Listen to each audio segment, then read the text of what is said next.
Hi everyone, it's Kathy Zilski. Welcome back to my YouTube channel. Today I have a card featuring a ginormous wood cut slice stamp that I've been dying to use. It's from Gina Designs and it was designed by my friend Lisa Hetrick.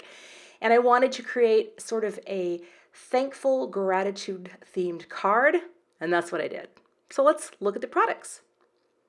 So the stamp set that inspired this was this brand new set from Gina Designs, again designed by Lisa Hetrick. And I think it's called Something Good in Every Day. I will have all the supplies linked below, but I've barely gotten into this set. There are so many florals and the cool graphic frame, but I am in love with that slice of wood, and I just thought perfect for holiday cards. And this also is featuring one of my new word and shadow dies. This is called Thankful 2, and you cut your word and it nestles right in that lovely shadow layer. I'm also going to be using some of the Simon Says Stamp sentiment labels. This has been my newest go-to set because you can cut your label and notch it to perfection because it's got the big notch and the little notch. I love that set. Got some Versamark ink today and some of my Simon Says Stamp embossing powder. This is antique gold, so not a ton of supplies. Cardstock, however, I'm going to be using Ivory from Gina Designs.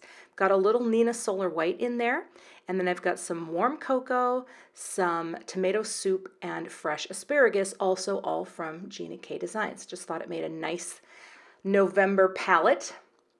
And I'm also going to be using a few sentiments from my 30 Days of Thankful 2018 set, which is a whole set designed for gratitude and thankfulness. And I'm going to pull a few little things out of here. That also, that stamp works with the shadow die there as well. Okay, got to use my Misty today because I need to have some stamping off of the edge of my paper and a few other tools as we go. So I've trimmed my warm cocoa cardstock down to 3 7/8 by 5 1/8. That is my new favorite trim size. And I've got that positioned off the edge because I want it to bleed off the edge of my cardstock. So I'm going to use my embossing magic pad to remove all the static from the cardstock. I just want my ink to stick where I'm stamping it. And I give it a good press down, but I will tell you, I didn't press down perhaps as well as I could have because I wanted to position them just like this all around, and then I poured my powder on. Now, here's the thing. I wanted to stamp it all first so that I minimized the warping time of the paper, and I think that's a great approach, but just make sure you press it down hard enough. I have a little spot here you can see in that upper area that didn't quite get hit. But I think that's okay because it's handmade and it's a slice of wood. And you know what? In nature, I bet wood has little pockets that are missing. I'm gonna lay down a bet. All right, you're still with me. All right, emboss it until it's shiny and gold, and I still think it looks pretty good. We're gonna work with that. We're gonna cover it up. Now I pulled out my metal shim to cut out my word because sometimes with these delicate words, it can be a little tricky to get a perfectly clean cut, so shim it up. Have that shim because it adds that extra pressure that you need. I still had a heck of a time getting it out. Sometimes what I do is this. I fling my die onto the platform, and usually it just pops out. Didn't pop out. So there's a little drama here. A lot of things actually went wrong during this video. I didn't include all of them. I just want you to know that. I'm not trying to hide anything, but it looks pretty good. I cut out a second one as well. And while I had the die cut machine out, I just went ahead and cut the shadow layer out of some of my tomato soup cardstock, and that didn't need a shim because it was not as delicate. So no shim needed.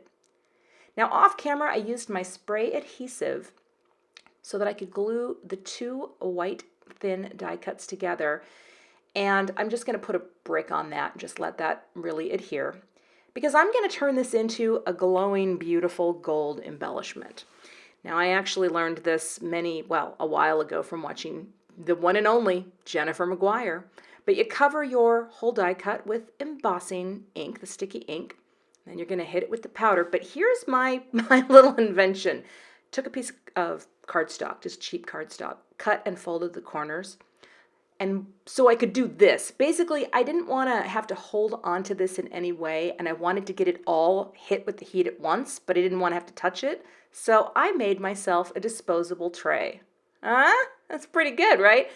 I know there are other ways you can do this, and believe me, I have tried them, but this I really think works. So you're just going to do this several times and build up your embossing powder so that every time you melt it, it gets a little smoother, gets a little shinier, and it gets a little thicker. And when you have the tray that you made out of paper, am I right? Look at that.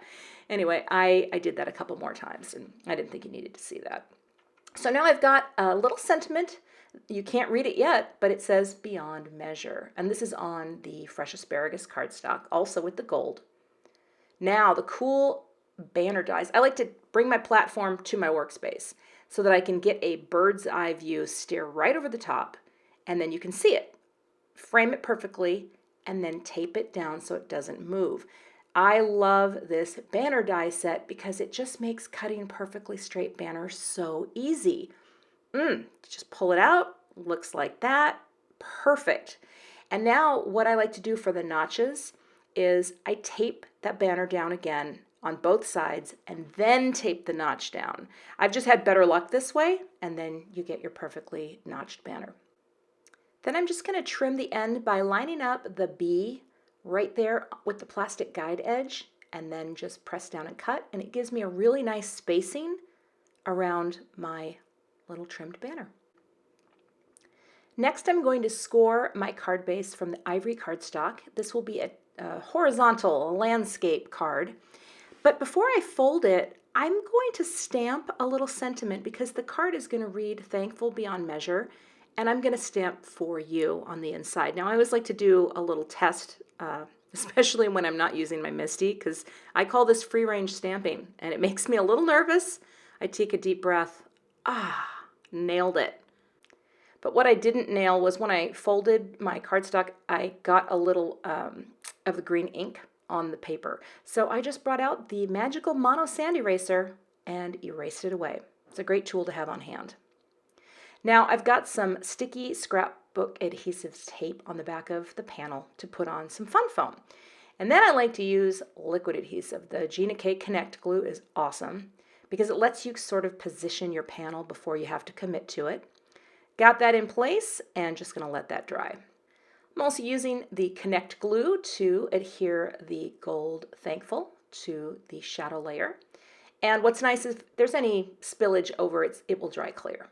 And it's really strong adhesive.